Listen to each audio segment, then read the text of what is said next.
يبدو أن توقيف الإمدادات والمؤن عن المعتصمين أمام قصر الحكومة لم يثنهم عما أرادوا.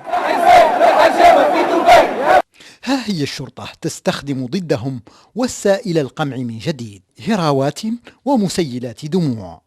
رغم ذلك تواصلت الاحتجاجات والتظاهرات في محيط الوزارة الأولى وأمام مختلف الدوائر الحكومية.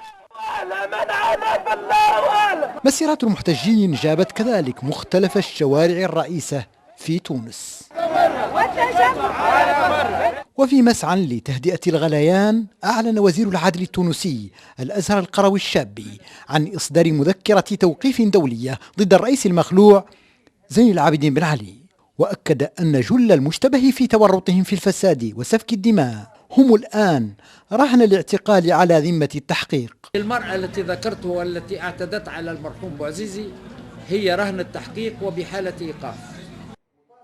وفي ناحية أخرى من العاصمة تونس وبدعوة من الاتحاد التونسي للشغل تواصلت المشاورات التي توسعت لتشمل 20 تشكيلة حزبية ومثلها من المنظمات الأهلية وسط دعوات للتمعن والتريث قبل إعلان الحكومة المرتقبة.